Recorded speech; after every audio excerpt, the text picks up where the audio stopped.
All right, let's get into this. Okay, I'm going to do a little mini series like I do. I haven't done one of these picture ones in a while, so I'm going to do it now. And I want to talk about like the, I guess, idolizing the almost messiah-like attributes that people are kind of give to either Hillary Clinton or Donald Trump. And you saw it with Obama, sure, but not to the level of this. And I think a lot of it has to do with the ideologues of how people have become so hardened in their positions. Now, most of you guys that follow my channel, you know where I kind of stand on one issue or the other, and stuff like that. But with Trump, you have something completely new and phenomenal that hasn't really been seen before, and in the modern times. Even Ronald Reagan didn't get to the status of Donald Trump. I don't think. I think it's just because it's so polarizing. Now, I was thinking about it the other day. Now, the social justice warriors out there that are crying and whining and need hugs and all this ridiculousness, I'm going to get into that more on the Hillary Clinton side of things. But I have to say that like to them, the they believe truly that the Americans, basically, me being a Canadian, I'm watching this from the outside looking in, but I'm looking at both groups of the country, this country being so divided in the States.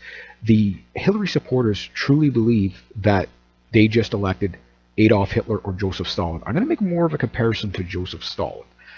Because not that I think Trump is Stalin-esque at all, but he has more of a kind of iron fist kind of way about him in his approach to things. That bull in a china shop, scorched earth kind of way he was doing things. But he also has a different type of reserve. So I would not compare him to a Hitler at all. Not that I'm saying he's going to be a Hitler.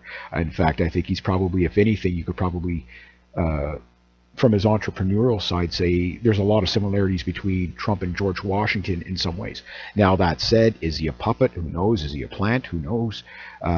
You have to judge these people only by their actions. But this man, at the making of this video, has not been inaugurated yet. Has he accomplished anything? Now, if you listen to the mainstream media, they're going on and on and on about how he hasn't done. He's already backtracking on everything he said, which is not true, because he's already accomplished so many things without even being inaugurated yet.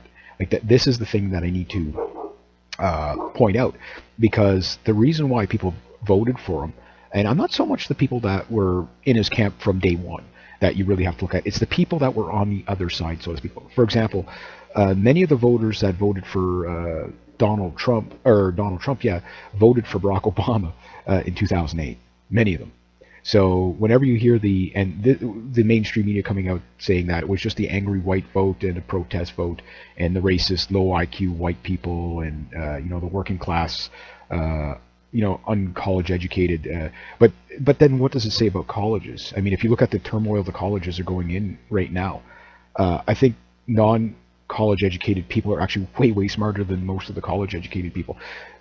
Case in point, you have right now, RT was covering, some of the schools that have like hot drinks and hugs and therapy sessions, and there's one, a cry-in, like in my generation. Okay, I'm in my about my mid 40s. Okay, a cry-in, okay, is just something I've never heard of. When I went to school, there was no such thing as a cry-in. I don't even know what that is. You know what I mean? I mean, a group of people just sitting in a room crying and sobbing and weeping. That tells you how badly damaged the psychology of the millennials are right now. And that's what psychological warfare does to people. So when you have people that are beaten down to that degree, it's easy to find a messiah. More easy than you think, because right now anything that looks like a glimmer of hope I mean, you have to think about on the other side of how dark those people are right now, in terms of spirit, in terms of mentality, in terms of just their lives. Like their whole life is about victimology and oppression. That's all they know. That's all they can accept, is that they're always on the losing end, when the whole system was set up there for them to elevate these people to have the biggest platforms, left-wing media, etc., etc.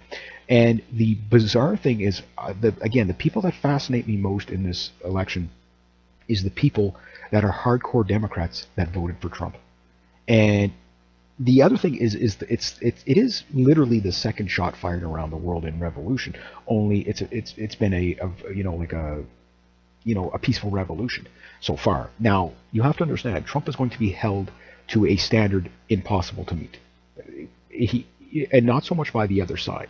The other side, they expect the Trump bashing. You'll have Trump apologists out there like you wouldn't imagine. But the thing is to his own side, this is one stage before a full-blown civil war. Because if Trump fails, and it's not if he can't get things passed because nobody will work with him. People will see through that right away. It's if he backtracks and and completely flips to the other side, because they do get some of the. This might have even happened to Barack Obama. I don't know. Barack Obama, his policies are horrible, and this is why people did the white lash or the Trump lash or whatever, all this. And this is what caught the mainstream media off guard, is because they really did think they had it in the bag, even with all the voting manipulation. Again, all the dead people that voted for Hillary, all the the multiple busings of her supporters going from place to place. Yes, Hillary did win the popular vote, but I think she won it because of the manipulation, not because people, if it was one vote per person, I think she probably lost like you wouldn't believe.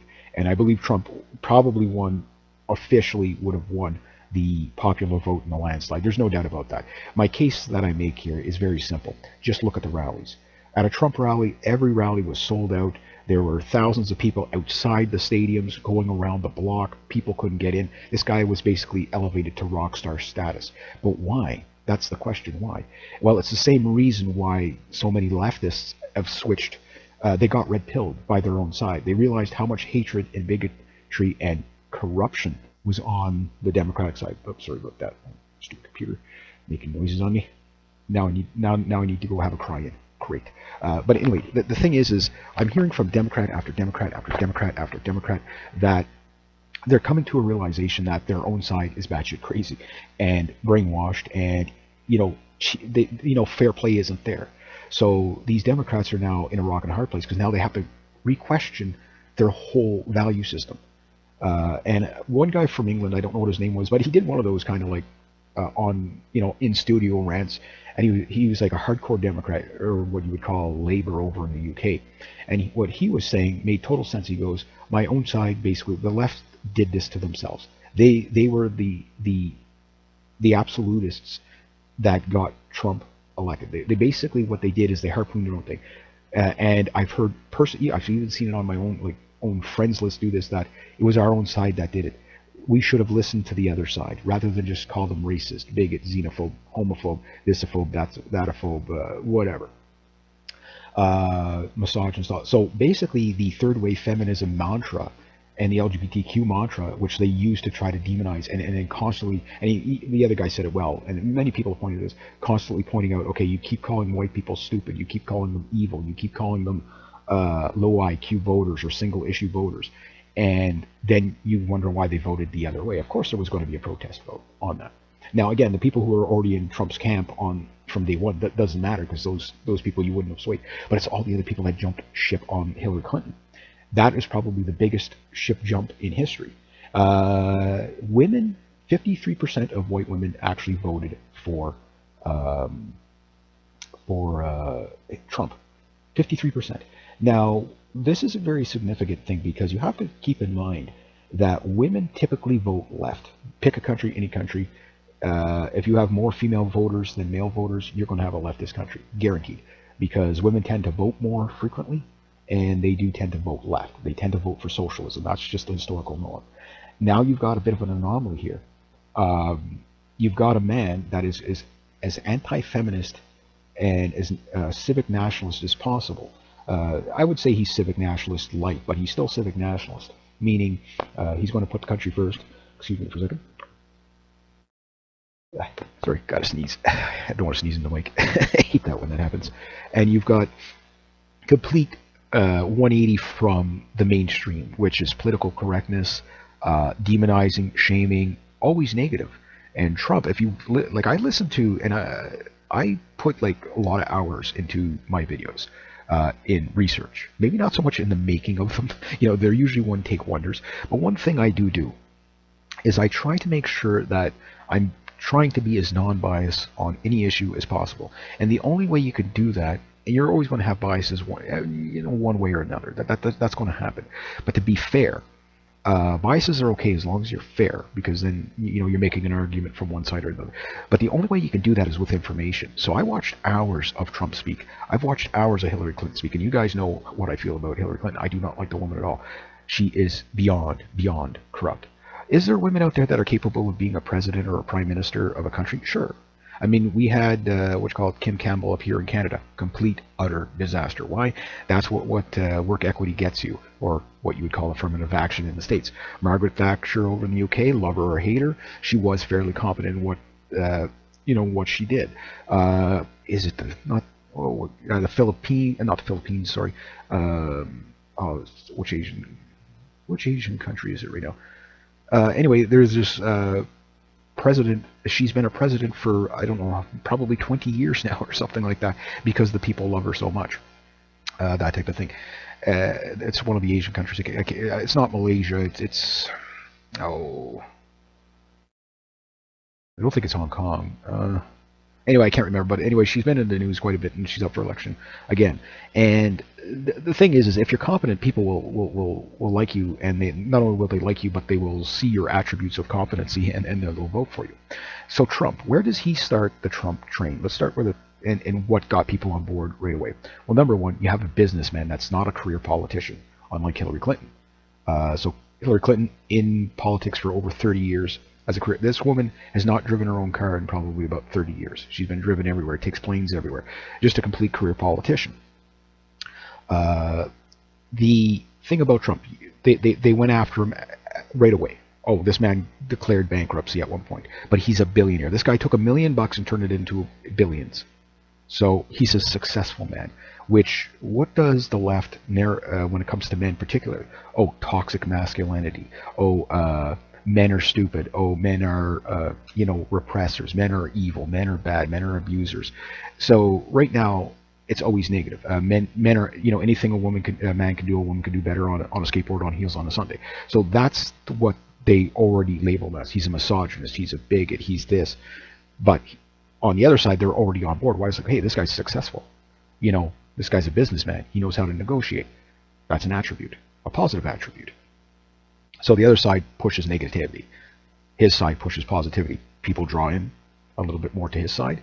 But yet, the fear campaign, the main thing that the left does is shame you into doing their ways. It's part of us. I don't want to get too much into it because I repeat it so many times. I'll just tell people to look into Soviet-style ideological subversion.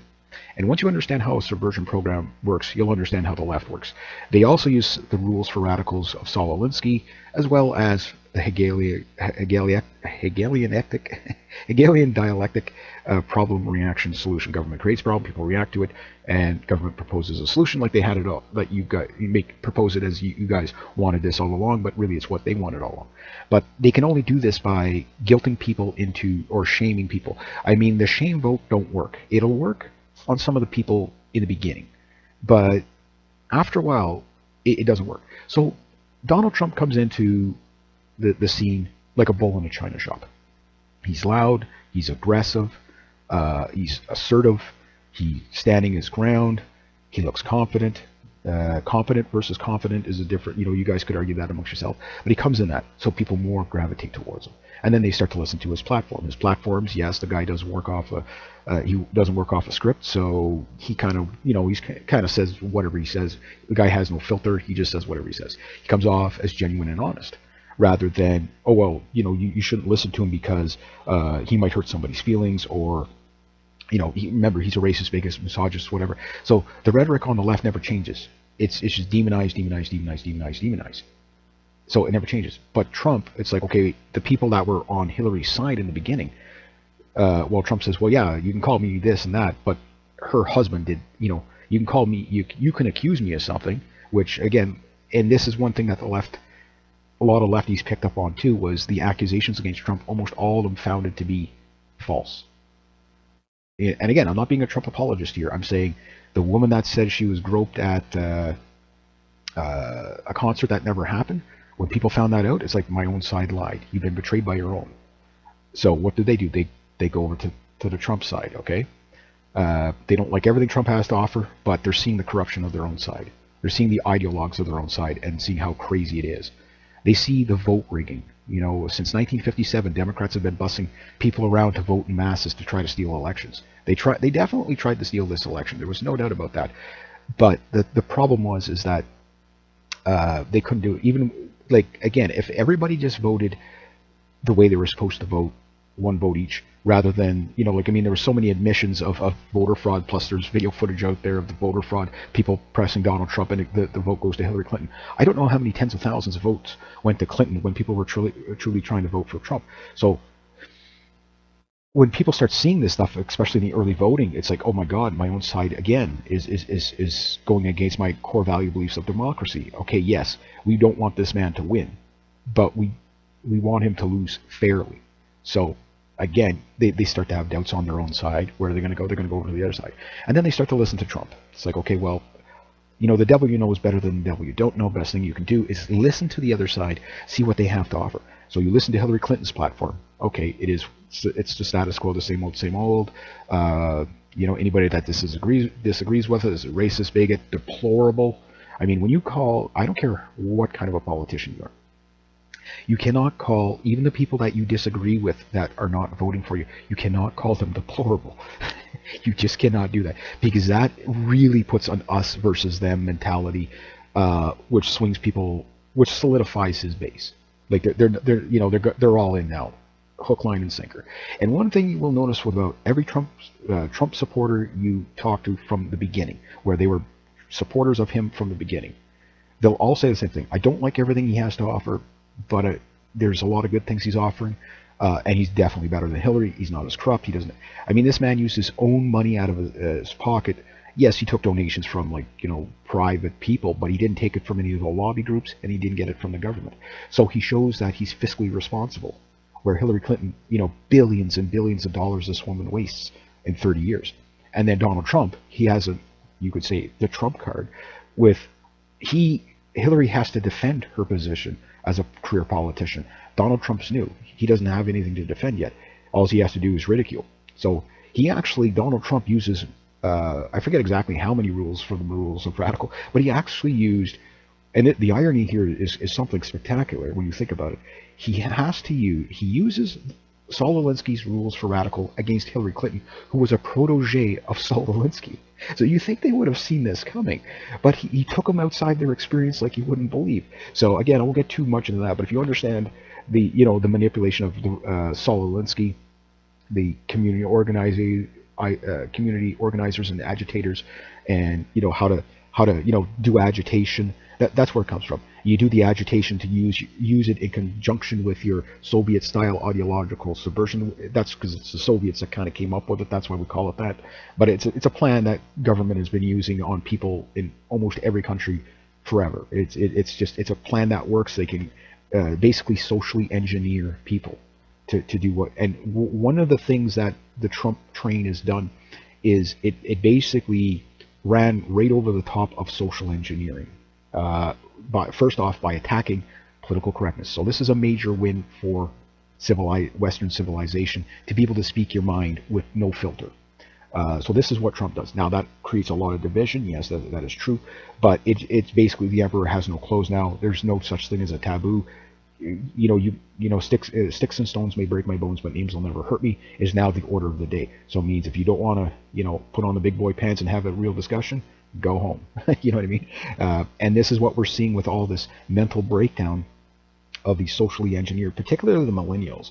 The fact that your guy lost and you now need mental health therapy. That tells you the deepness of the subversion of the millennials that cannot deal with reality. That's some people put it very well. This is what happens when you give awards for participation. You know what I mean? You need to create a world where there are winners and losers, and people have to learn that they can't always get what they want. It was a strange song that Donald Trump had, for his campaign trail with the Rolling Stones, "Can't always get you what you want." So I guess that was geared towards Hillary Clinton. I couldn't quite capture, for somebody who's promoting such success, everything like that. Again, is Trump a saint? No. But he sounds like a common man and unapologetic. That was the smartest play in Trump's book. Don't ever apologize, particularly to a social justice warrior. Because if he would have apologized once, his whole campaign would have went dodo. That's why he had to double down. I mean, I don't think the man really is as off the cuff as you think. I think he is very strategic. You can kind of see it how he played the game now. He played it extremely well. And I think there's a lot of things he said that he probably didn't want to say, but he had to say them and not back down from that. Why? It's to force people into reality. Call it like an intervention. You have to look at this issue. Period. You don't get to go around it. You have to go through it. And that's a major plus for both the left and the right. It means dialogue has to happen whether you want to or not, and only good things can come from that. So that's a win. That's a win. Even most of these millennials don't realize Donald Trump winning the election is going to be more of a. They're going to need him more than they think. Right now, there's a lot of them out there saying we want this guy to fail. But that's like being on a plane and asking the pilot to fail. You know, if the pilot fails, you die because the plane crashes. Well, right now you have to get on board with Trump to make it successful. You have to work with him. Whether you agree with him or not, yeah, debate is always going to be there. But now you're in a position where you have to make the best of your situation, which for some people who've always been taught to be sheltered and that, words have hurting, gender's a social construct, your age is a social construct, your race is a social construct, all these things. And that you should always be sheltered. You need safe spaces. I mean, I can't imagine, like in my school when I was growing up, there was play outside, learn in the classroom. The only other space you got in the classroom was the corner when you acted up.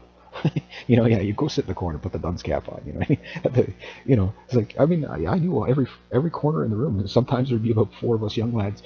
There wasn't enough corners to like, put us all there. But go take a 5-minute time out in the corner. It's like okay, fine, and then you go sit down, you'd mellow out for a bit, and not razz the teacher so much.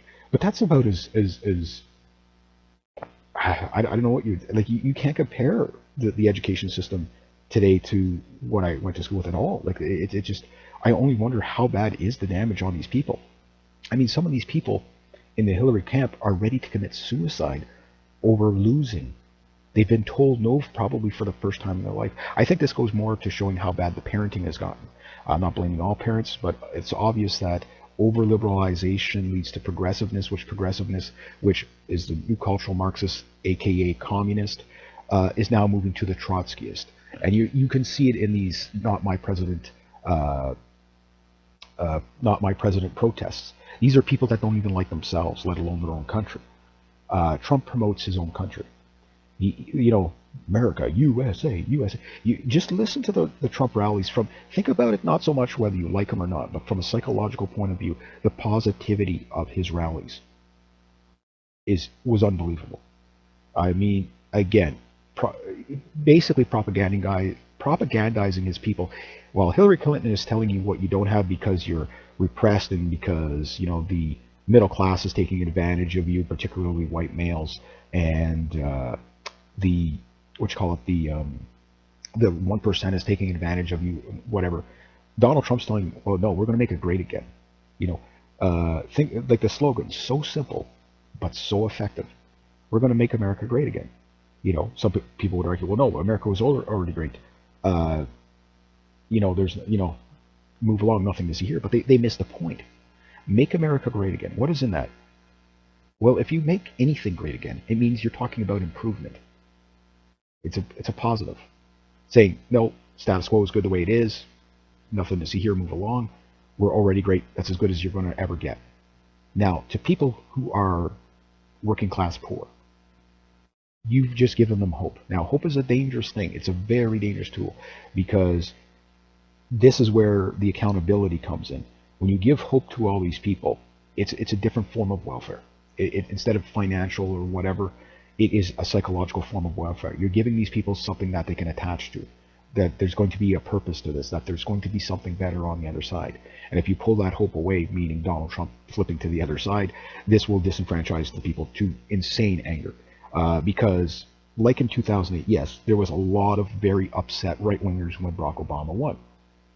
But they didn't have crying groups. Nobody took to the street. That's not what right-wingers typically do. As much as you hate them and bash them or whatever, it doesn't matter because these are the thinking people. And I'm not just saying that because I'm more on the right. It's just that you will always find people that are conservative don't tend to react emotionally first. They react emotionally later. But later is always worse than at first. At first, you know what you're going to get all the time. So with the left, you always get a outrage. I'm outraged by everything. Everything is a negative. Everything is always down. Everything is always against me. Everything is always is a repression or a victim class grievance group. Everything is always about what you can't have, and you can never do better because the government needs to do this for you because you just can't do it for yourself. You can't build it. Obama going out there, okay, let's put this into perspective. That business, you didn't build that. That's what Obama's telling you, telling me, telling everybody. Trump was saying, we're going to win so much you're going to be sick of it. You're going to have small businesses, you're going to love me. You mean maybe I could have my own small business someday? Hope. So hope and change from Obama. Great slogan. It worked, but there was no meat and potatoes to it. With Trump, we're going to have to wait and see. Because again, he's going to be held to a much higher standard than Barack Obama. The social justice warriors, they cut so much. At first, the argument was for Obama was he inherited such a bad economy from George Bush that it's not his fault that everything was failing. But then people start catching the lies. And then you look at that Barack Obama out George Bush by a factor of 4 or 5. I mean, more war, more debt. Going from a $4 trillion deficit to a $20 trillion deficit in just about 8 years. Guess what? You weren't trying. Your policies were bad. The Obamacare failure. Again, as a Canadian, I know a lot of my fellow Canadians, they say, why would the Americans not want free healthcare? Because there's no such thing as free, number one. Number two, Obamacare is not like the Canadian healthcare system. Like if you had the Canadian healthcare system in the States, it would be better than Obamacare, hands down. You wouldn't be going to jail if you didn't pay your premiums, and you would be paying several hundreds of dollars extra a month. I can't imagine how people can even pay for it out of the pocket like that. It's just ridiculous. I'm not saying the Canadian healthcare system is perfect by any stretch of the imagination. It has a lot of flaws. It's a quota-based system, so you can die waiting for treatment, literally up here. So Trump is offering a plan that sounds better than Obamacare. Will it be? I don't know, but it sounds competitive. It sounds like there's going to be a lot of business opportunities there. States are going to get more sovereignty to judge what they want to do. So whether he'll be able to pull this off, it doesn't really matter if he pulls it off or not. He just has to make it look like he's trying. So if everybody else stonewalls him, it doesn't matter because the people will just lash out anybody that gets in his way. And that's one of the things Trump has on his side. And again, the other thing is, okay, so Trump kills freedom of speech pretty much right off the get-go.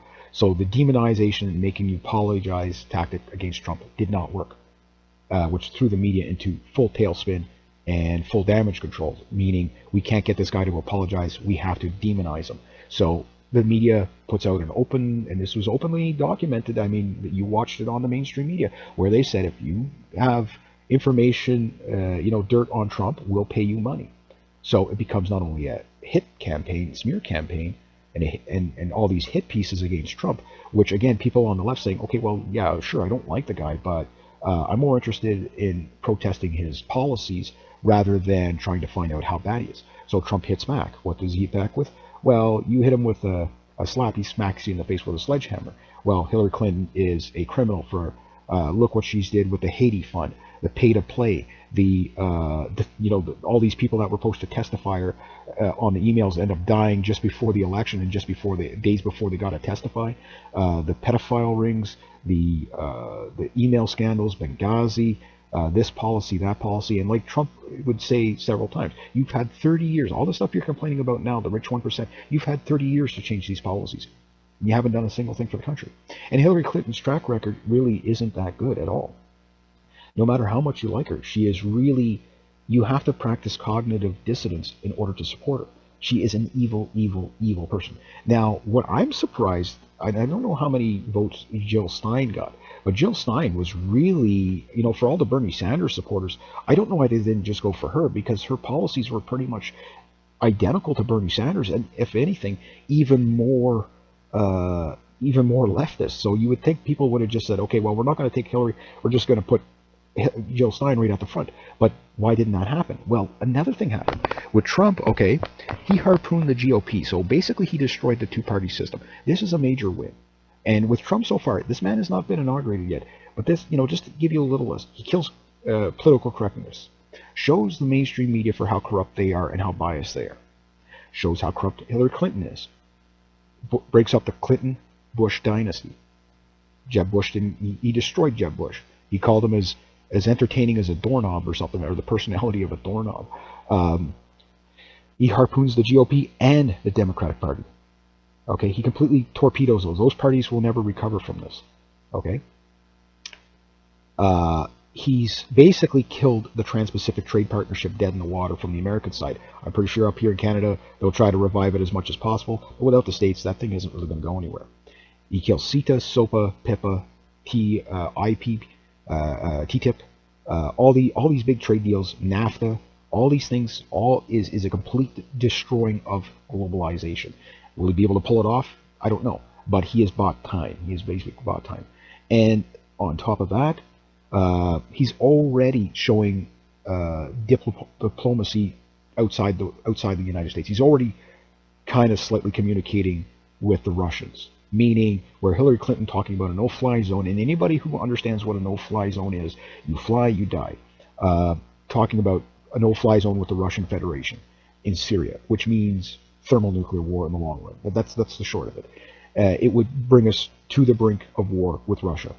You cannot tell the Russian Federation pilots they can't fly where they've already got a no-fly zone. It's just not going to happen without major conflict. So you have the generals and military completely ditch Hillary Clinton. They don't want to support her because they know she'll take us to war. So you have all these generals coming out, General Dunsford in particular, saying no. When he was asked if putting in one of Hillary Clinton's no-fly zones, how would we achieve this? In Syria, he says that would require us to go to war with Syria and Russia to do that. And he goes, not that I'm implying that we're going to declare war on Syria and Russia, but to enforce it, I mean, there's only the Syrians and the Russians flying in there, other than the coalition forces. So the only airplanes you're going to be shooting down, you're not going to be shooting down ISIS airplanes. You're going to be shooting down Russian airplanes. So the world looks at this and says, whoa, this woman is completely crazy. So, of course, again, people that are anti-war on the left, and most leftists are anti-war. Look, I'm a right-winger for most intents purposes, but I'm very anti-war. I mean, most people know that. I'm not anti-military and self-defense and stuff like that, but I am anti-war. And I don't want to get into the reasons why these wars are going on right now. I covered that enough in other videos, so you know who's doing what, who the Rothschilds, Rockefellers, Soros, Kissinger, Brzezinski, that Bush's, Blair's, Obama's, that type of thing, Clinton's. You know who's doing all what they're doing. So I won't get too far in that because you already know that stuff. If not, keep watching my videos and you'll catch on what's going on in the world. So Trump is talking about all the GOP candidates, maybe with the exception of maybe Rand Paul. And Ben Carson, I can't remember what his stance was, but really the only one that made a voice of foreign policy, questioning foreign policy, was really Trump. Hillary Clinton doubling down, I mean, more war hawkish than anything. More war with Hillary. That's all you really heard. How we're going to be tough on Russia and treat cyber attacks like any other attack and respond with military, respond with everything. That just tells you you're going to go to more war. So Trump is like, we're going to negotiate from a position of strength. Again, a positive. So Trump only puts out positive. Even if he's putting it on thick, it's only natural that people will gravitate towards positivity, hope. That's what Trump did. So he's out there saying the military is going to be stronger than ever. We're going to take care of the vets. Okay, we're not just going to blame everybody else, but more importantly, we're going to start questioning these wars. People want us to go from this country. We're going to go after NATO. We're going to make other NATO members pay their fair share.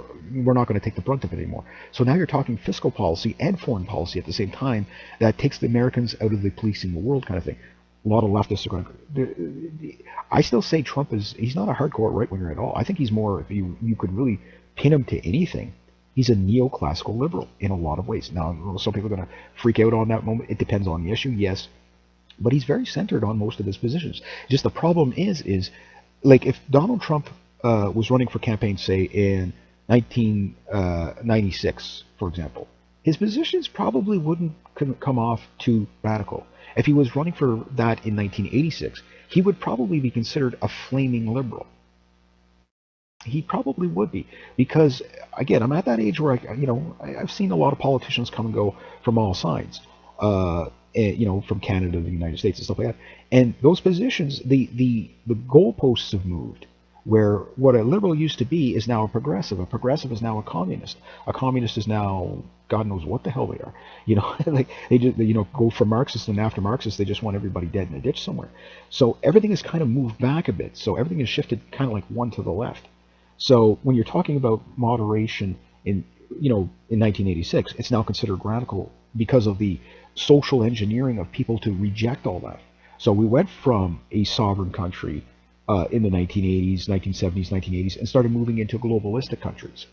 Starting probably from the 1960s, laying the framework for the 1970s to put in the policies for it to start to take hold in the 1980s, and then to start globalism to start rocketing up in the 1990s, and now it's plateaued and going off the deep end in the millennium. So the thing about that is that people are seeing that globalism isn't working for them anymore everywhere. They see mass immigration isn't working, so people are questioning these things. Open door mass immigration. No country wants open door mass immigration. Nobody wants that. Global citizen, no borders, one world currency. Right now they're talking about the cashless society and the one world currency. That's going to be coming in by 2018. People are going to have to die for that to happen. So people are rejecting globalism. That no, we're not just a number, a faceless, nameless society with no gender, no identity, no, everything is a social construct or whatever. That's not working anymore. Trump is saying, no, we have an identity. We're Americans. Welcome to the family. That type of thing. He's up there with not, okay, well, here's my family, and my family is, going to be just humbled and, LGBTQ, all that stuff. Again, those people are being used as useful idiots right now. That's why they're so deeply brainwashed. And that's why a lot of leftists are, I'm not talking the hardcore ones, but the ones that voted for Trump are probably seeing that, hey, you know what, I might still have left-wing values, but I don't have those supporter left-wing values. Those people cannot think. They're not, and like I said, and was I not correct on this? If you've been following my channel, did I not hit the nail on the head when I said most of these social justice warriors cannot function slightly above mental retardation or autism, where when they're told no, they just flip out and go into complete batshit crazy mode. They break down crying, they're in the fetal position on the floor. That's what these people are doing right now. I mean, they're having cry sessions. I can't make it any simpler than that. Well, why are these people doing that? Because they're ideologues. They've been brainwashed to be progressive ideologues, which is an imprisonment of the mind to block these people from thinking for themselves, number one, to fear their own shadows, number two, never to understand what no means. They don't understand what, and again, think about the damage that they've done to a whole generation of people. Lawrence Southern was talking about how, like everybody, these millennials that are out there protesting right now, most of them didn't even vote. I mean, they've had options. They didn't have to vote for Trump. They didn't have to vote for Clinton. But they're not out there protesting Clinton. They're supporting the system that Clinton is a part of. Again, you have to look at this election not about Donald Trump and Hillary Clinton as much about two systems, two ideologues fighting. And I think Lawrence Southern said it best. She goes, these millennials, the reaction that they have is extremely expected. Look at what they've had to deal with since kindergarten. So you can imagine how bad the next generation is going to be. These people won't be able to function. This idea that you can never lose. We're never going to let anybody fail at anything. Well, what happens when they fail? They can't handle it. And I do believe there are going to be people committing suicide over these election results. Think about the insanity of that. These people are now, again, they do actually need mental therapy to be able to cope. They can't cope with anything. That does not strengthen your nation, period. So what does Trump do? He comes out with his beautiful family on the stage, a nuclear family. So you see all these third wave feminists and all these really, doubling down hardcore leftists. They see that they don't think they can ever have that. That's why they hate it so much. That's why these third wave feminists are so bitter and so cold, and they hate the family and they hate children, because they don't think they can ever have that. But Trump comes out with it, and it's like, look, he's got a beautiful family. His daughters are gorgeous. His sons and grandsons are handsome. You know what I mean? His wife, yeah, she's a bit of a cougar, but she's a good-looking lady. She wants to stay home and take care of her, give quality time to her son, the grandson and stuff like that. So, it's, nurturing, very positive. To me, that comes off way more positive than cha-cha-cha feminism, hear me roar, from Michelle Obama. You know what I mean? It's like, okay, well, while Michelle Obama is talking about how she's, how well her nanny raises her kids, Here's a lady that wants, the first lady wants to go home with her kids to take care of her kids. So even above the nation, her family still comes first. She's a superwoman. There you go. You know what I mean? Like how could you not put importance on that? So that goes to character. That's what people see. They see this as a hope that of something stable, not degeneracy. It's stable. So that's why, yes, the right wingers that believe in traditional family like Trump, there's no compromise. Again, there's so many things, directions, just talking about Trump's family that leads up. He's on stage with his family most of the time. Think about it. Almost everywhere he goes, his family's with him. Hillary? No, absolutely not. Okay, uh, what you call him? Bill comes out a few times, but and Chelsea comes out a few times, but not like Trump. Like Trump, they're right on the stage with him. They're not sitting in the audience. The first family is together. It's a bonded unit. Just the image of that subconsciously will affect people. It's unity. It's a group. And one thing is that the rhetoric, yes, you could say, is civic nationalism, putting America first, meaning, you know what, before we have all these great trade deals, again, Trans-Pacific Trade Partnership, we're talking about something like 40% of the world's economy joining up. So that does sound like a very good thing. The problem is all those jobs are going to come here. They're going to go over there, make big corporations very wealthy. Yes, the government will make some money off of it, sure, and that will benefit the people to a degree, but it won't benefit the people to a degree if you were to just turn those jobs in where you don't have to make the government bigger. That type of thing. Now, Trump's policies, one thing he never offered out in his policies was welfare. He didn't tell you you're going to get all this free stuff. Yeah? Sorry about that little interruption there. That happens sometimes. Okay, so I guess what I'll do is I'll just, sorry, gotta get some water. Talk about, again, I don't know if Trump is going to turn authoritarian or not. Again, there is a lot of things that he says that, is it achievable, is it not? Okay, fair enough.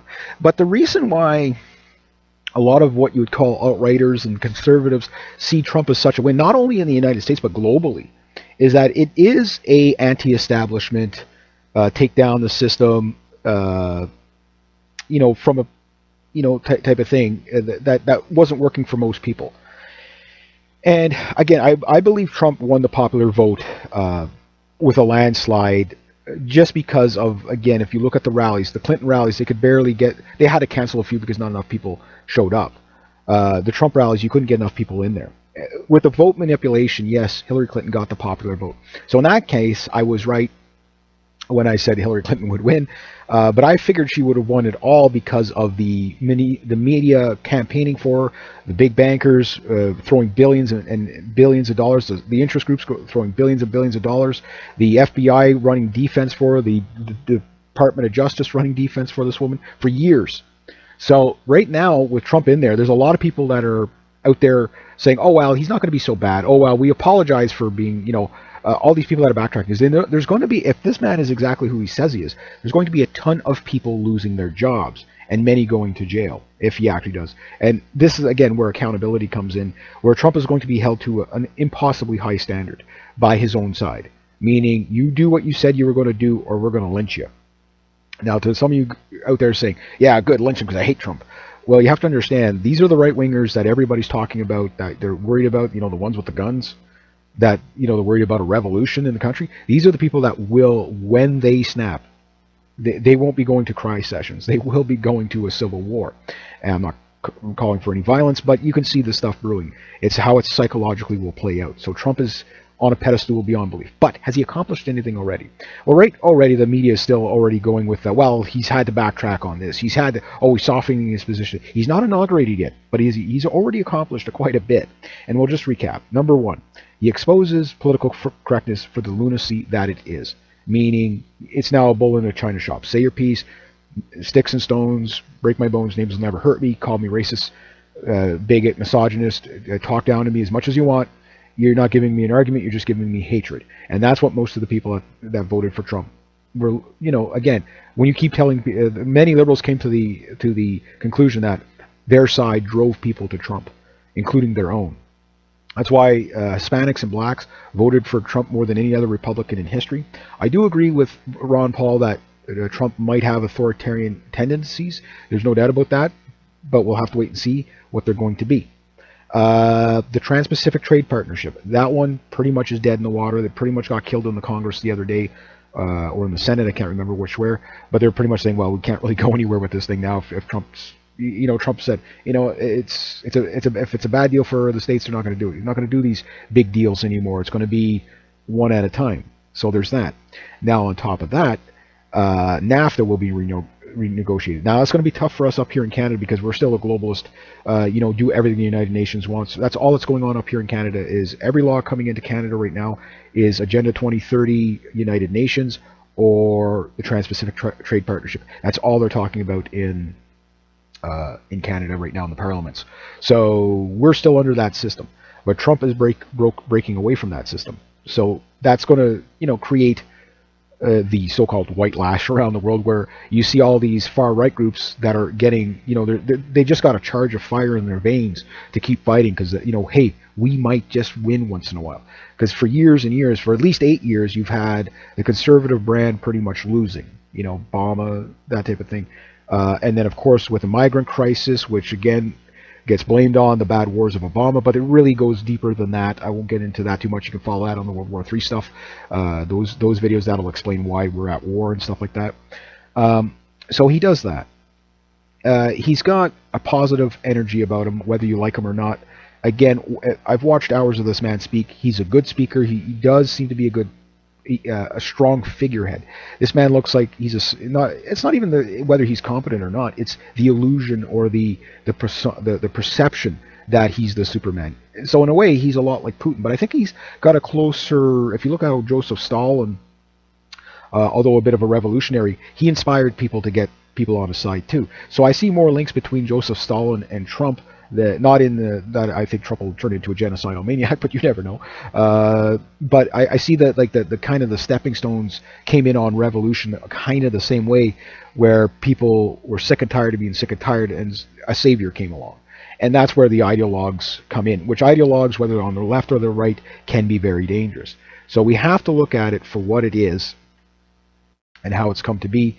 And we also have to look at what he's accomplished so far. This man is not even in office yet, and he's already had effective change. For example, exposing the corruption in the FBI and the government itself, the news, the lies of the media, lie after lie. Every time a left-winger probably, researched the accusations against Trump and found out that their own side lied to them, well, it just, everybody's going to flock to that. So, again, you'll hear almost everybody that voted for him. I don't agree with every position, but there's a lot that I do agree with, and that's why they voted for him. So he is the actual change, and if that change is in a loose slogan of making America great again, and with the mainstream media saying, how is he going to do that? That's just a loose slogan. It doesn't mean anything. Well, actually, it means more than you know, because again, the people they know what the old system doesn't work. They know globalization doesn't benefit them. They're sick of the job. And again, who can make an argument of saying, I'm going to bring jobs back to my country, good paying jobs back to my country? There is no counter argument to that. And Hillary, again, her flip-flops were more damaging than Trump's flip-flops. But more importantly, Trump was way more believable. Now he has to put up or shut up. There's no doubt about that. Again, he's going to be held to a high standard. But he's not even in office yet, and people are already doing the damage control in his favor, getting in line with, because they know that if he is what he says he is, there's so many people that are going to go to jail, so they're going to have to play ball with him. If they don't, the people are going to lynch them.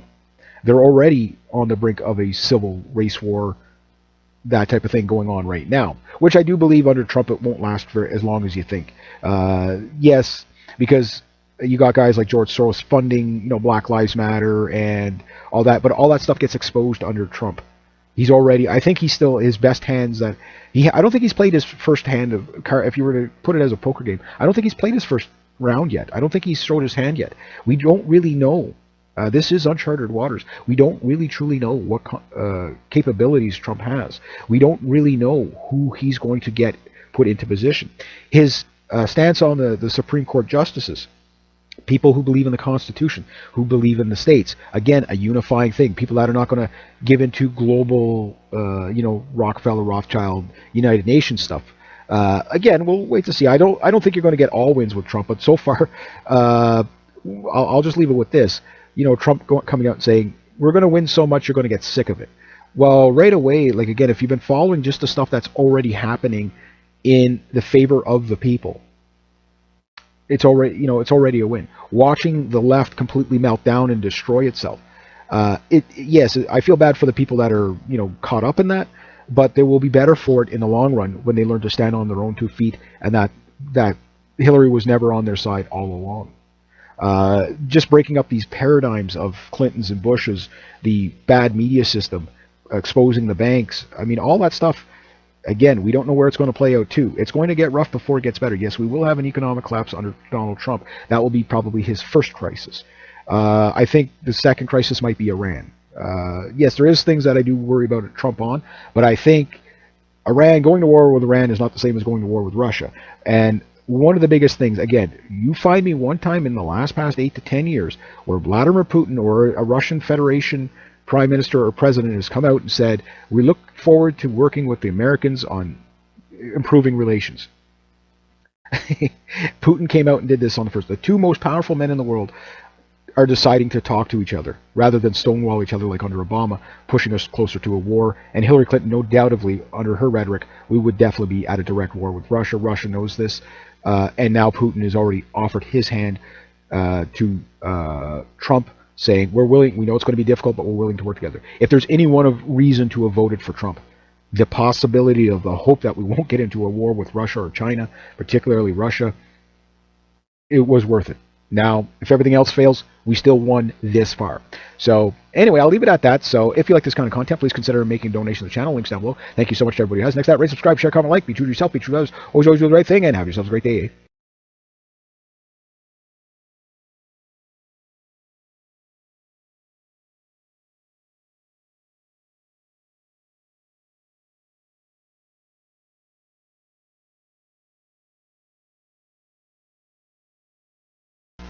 Hey, hi, and welcome.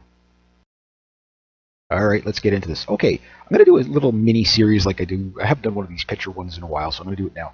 And I want to talk about like the, I guess, idolizing the almost Messiah-like attributes that people are kind of give to either Hillary Clinton or Donald Trump.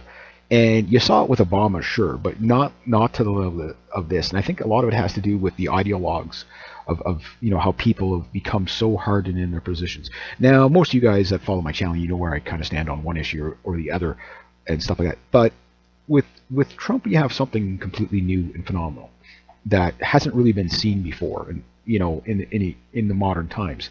Even Ronald Reagan didn't get to the status of Donald Trump, I don't think.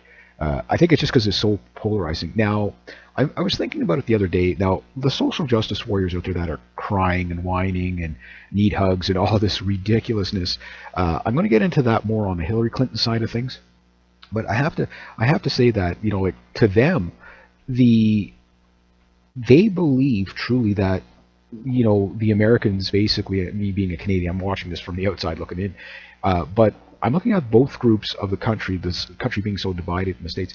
The Hillary supporters truly believe that they just elected Adolf Hitler or Joseph Stalin. I'm going to make more of a comparison to Joseph Stalin, because not that I think Trump is Stalin-esque at all, but he has more of a kind of iron fist kind of way about him in his approach to things, that bull in a china shop, scorched earth kind of way he was doing things. But he also has a different type of reserve, so I would not compare him to a Hitler at all. Not that I'm saying he's going to be a Hitler. In fact, I think he's probably, if anything, you could probably, from his entrepreneurial side, say there's a lot of similarities between Trump and George Washington in some ways. Now, that said, is he a puppet? Who knows? Is he a plant? Who knows? You have to judge these people only by their actions. But this man, at the making of this video, has not been inaugurated yet. Has he accomplished anything? Now, if you listen to the mainstream media, they're going on and on and on about how he hasn't done, he's already, backtracking on everything he said, which is not true, because he's already accomplished so many things without even being inaugurated yet. Like this is the thing that I need to point out, because the reason why people voted for him, and I'm not so much the people that were in his camp from day one. that you really have to look at. It's the people that were on the other side, so to speak. For example, many of the voters that voted for Donald Trump, yeah, voted for Barack Obama in 2008.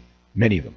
So whenever you hear the mainstream media coming out saying that it was just the angry white vote and a protest vote and the racist low IQ white people and the working class uncollege educated, but then what does it say about colleges? I mean, if you look at the turmoil the colleges are going in right now, I think non-college educated people are actually way smarter than most of the college educated people. Case in point, you have right now RT was covering some of the schools that have like hot drinks and hugs and therapy sessions, and there's one, a cry-in. Like in my generation, okay, I'm in my about my mid 40s, okay, a cry-in, okay, is just something I've never heard of. When I went to school, there was no such thing as a cry-in. I don't even know what that is. You know what I mean? I mean, a group of people just sitting in a room crying and sobbing and weeping. That tells you how badly damaged the psychology of the millennials are right now, and that's what psychological warfare does to people. So when you have people that are beaten down to that degree, it's easy to find a messiah, more easy than you think, because right now anything that looks like a glimmer of hope I mean, you have to think about on the other side of how dark those people are right now, in terms of spirit, in terms of mentality, in terms of just their lives. Like their whole life is about victimology and oppression. That's all they know. That's all they can accept, is that they're always on the losing end. When the whole system was set up there for them to elevate these people to have the biggest platforms, left-wing media, etc., etc. And the bizarre thing is that, again, the people that fascinate me most in this election is the people that are hardcore Democrats that voted for Trump. And the other thing is it is literally the second shot fired around the world in revolution. Only it's been a peaceful revolution so far. Now you have to understand, Trump is going to be held to a standard impossible to meet.